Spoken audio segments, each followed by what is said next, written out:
कि प्यास पानी से बुझती है, पानी के नाम से नहीं। ये तत्व ज्ञान है, लेकिन तत्व ज्ञानियों के ही समझ में आएगा। ये मंत्र ज्ञानी नहीं समझ सकते इसको। कबीर साहब मंत्र ज्ञानियों को जपी कहते हैं।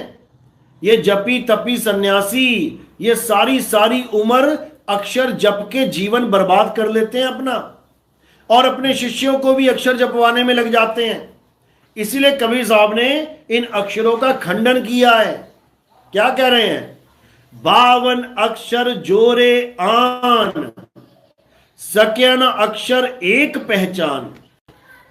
यानी ये इंसान अपने अपने धर्म के, अपनी अपनी भाषा के, अपने अपने स्थान के ये सारे नाम पकड़ के बैठा हुआ है, अक्षर पकड़ के बैठा हुआ है। हिंदू कहता है राम राम जपूंगा तो मेरी मुक्ति हो जाएगी, मुसलमान कहता है अल्लाह अल्लाह जपूंगा मेरी मुक्ति हो जाएगी, सिख कहता है वाहिगुरु वाहिगुरु जपूंगा, ईसाई कहता है यहोवा यहोवा। अरे ये सब अक्षर हैं। ये अक्षर पैदा किसने किए? इस आत्मा के द्वारा ये अक्षर पैदा होते हैं। तो अक्षरों को पैदा करने वाला अक्षरों से बड़ा है। लेकिन यहां पर उल्टा काम चल रहा है। जो पैदा कर रहा है वो उन पैदा किए हुए अक्षरों से मुक्ति मांग रहा है। सबसे बड़ी दिक्कत ये है, राम किसने पैदा किया? किसने लिखा? ये इंसान ने लिखा। जब आ ई उ का खा गा घा ये सब नहीं थे अक्षर, तब राम का रा कहां था और राम का मां कहां था? सोचो, विचार करो। कबीर साहब यही समझा रहे हैं। ये 52 अक्षर जब बने हैं उसके बाद सारे नाम आए हैं। लेकिन हम जिस नाम की महिमा गाते हैं वो नाम वो नहीं है जो 52 अक्षरों के बाद बना है। हम उस नाम की महिमा गाते हैं जो दुनिया बनने से भी पहले था, और दुनिया का नाश हो जाएगा तब भी रहेगा। वो है हमारा नाम, वो है हमारा नाम। उसको समझना है। उसी नाम की महिमा हर ग्रंथ में गाई है। कलयुग में एक नाम आधारा, सिमर सिमर नर उतरो पारा। तो कलयुग में एक नाम आधारा, यानी कलयुग में नाम ही एक आधार है मुक्ति का। तो सतयुग त्रेता द्वापर में क्या था? क्या उसमें नाम नहीं जपे जाते थे? उसमें भी नामों को ही जप के भगवानों को प्रकट कर दिया राक्षसों ने। ओम नमः शिवाय, ओम नमः शिवाय, ओम शंकर जी को आना पड़ा। ओम ब्रह्मा ब्रह्मा जी को आना पड़ा। वो भी तो नाम ही है।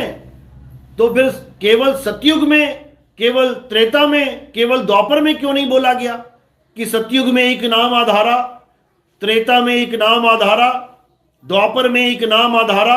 क्यों बोला गया कलयुग में एक नाम आधारा? कारण क्या है? क्योंकि कलयुग में जो नाम आपका उद्धार करेगा वो सतयुग त्रेता द्वापर वाले नामों से भिन्न है, भिन्न है। सतयुग द्वापर त्रेता में जो तुमने नाम जपे उसी की वजह से कलयुग में बैठे हुए हो। अगर सतयुग द्वापर त्रेता के नाम जपने से तुम मुक्त हो गए होते तो कलयुग में कौन आता? इसी को समझना है। अब जो नाम कलयुग में मिलेगा वो त्रेता द्वापर और सतयुग से न्यारा है। क्योंकि सतयुग द्वापर त्रेता में बोलने लिखने पढ़ने वाले नामों को जपा गया है।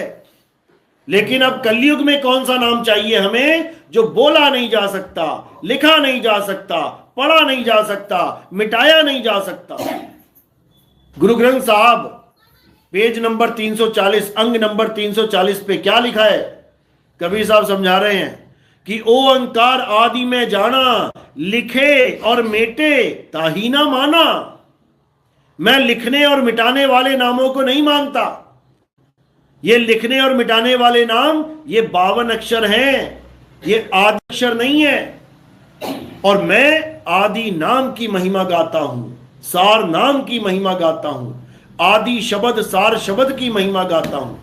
तो कह रहे आदि नाम हम भाक सुनाया और मूर्ख जीव समझ नहीं पाया। मैंने भाग के बताया कि आदि नाम 52 अक्षरों में नहीं है, नहीं है, नहीं है। लेकिन ये मूर्ख जीव समझ ही नहीं पाया। ये उसको मंत्र बना के बैठ गया। मैं कहता रहा तंत्र मंत्र सब झूठ है, इनमें कोई सार शब्द जाने बिना कागा हंस ना होए। मेरी वाणी पढ़कर सुनकर फिर ये मंत्रों में उलझ गया। मैंने बोला शब्द शब्द सब कोई कहे, वह तो शब्द विदे और जीवा पे आवे नहीं, निरख परख कर ले। मैंने वाणी बोली, उसने वाणी पढ़ी और फिर उसी मंत्रों में उलझ गया। मैंने कितनी बार बोला कि वो लिखने बोलने पढ़ने में नहीं आता। 52 अक्षर लोक त्रय सब कुछ इन्हीं माही, ये आखर खिर जाएंगे वो अक्षर इनमें नाही। अब मैं बोल के गया लेकिन कौन समझ पाया? इसीलिए साहिब कह रहे मैं भाग भाग के समझा समझा के थक गया कि आदि नाम मंत्र नहीं है, आदि नाम अक्षरों में नहीं है, लेकिन ये मूर्ख जीव समझ नहीं पाया, समझ नहीं पाया। ये क्या बना के बैठ गया? ओम कलियम हरियम शरियम जपना है, ओम सोहंग सत्य कबीर जपना है। बर्बाद कर दिया इन लोगों ने इस जीवात्मा के इस अनमोल जीवन को।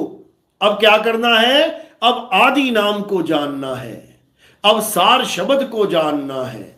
वो सार शब्द क्या है? वो सार शब्द तुम्हारा सत्य स्वरूप है। वो आदि नाम क्या है? वो आदि नाम तुम्हारा सत्य स्वरूप है। वो आदि नाम तुम्हारा निज नाम है, निज नाम। तुम्हें निज नाम चाहिए, तुम्हें दूसरों के नाम नहीं जपने हैं। दूसरों के नाम 3 गुणों में आ जाते हैं, यानी बनते हैं और बिगड़ जाते हैं। जो भी चीज बनती और बिगड़ जाती है वो 3 गुणों के अंतर्गत आ जाती है, यानी पैदा होना, पलना और नष्ट हो जाना। तुम दीवार पे कोई भी नाम लिख दो, ये रजोगुण में आ गया, लिखा जा रहा है यानी पैदा हो रहा है रजोगुण में। अब लिखा रहेगा 1 साल 2 साल 5 साल, उसके बाद वो अपने आप फीका पड़ने लग जाएगा, झड़ने लग जाएगा, साफ होने लग जाएगा, तब वो तमोगुण में आ जाएगा। तो इन तीनों गुणों में जितने भी नाम आते हैं वो नाशवान नाम है, लिखने और मिटाने वाले नाम हैं। लेकिन तुम्हारा निज नाम वो लिखने और मिटने में नहीं आता, वो बनने और बिगड़ने में नहीं आता। इसीलिए कबीर साहब ने समझाया 3 गुणों की भक्ति में ये भूल पड़ा संसार, और कहे कबीर निज नाम बिन निज नाम, यानी तुम्हारा अपना नाम कैसे लागे पार। यानी राम राम करके, श्याम श्याम करके, अल्लाह अल्लाह हनुमान हनुमान करके तुम्हारी मुक्ति नहीं होगी। वाहिगुरु वाहिगुरु करके, यहोवा यहोवा करके तुम्हारी मुक्ति नहीं होगी। तुम्हारी मुक्ति कब होगी? जब तुम अपना निज नाम जान जाओगे। और तुम्हारा निज नाम क्या है? अरे सत्य स्वरूपी नाम साहिब का, सो निज नाम हमारा। मेरा निज नाम क्या है? सत्य स्वरूपी नाम साहिब का, यानी सत्य स्वरूप परमात्मा का जो स्वरूप है वही मेरा निज नाम है। मुझे मेरा निज नाम मिल जाने का मतलब है मुझे परमात्मा का स्वरूप प्राप्त हो जाए। मिल गया निज नाम, क्योंकि वो दोनों एक ही हैं। इसी को बोला है ये जीव जब पीव अवस्था में आ जाएगा तब समझ जाना कि अब उसके बंधन टूट गए, खत्म हो गए। तो उसके बंधन कब टूटेंगे?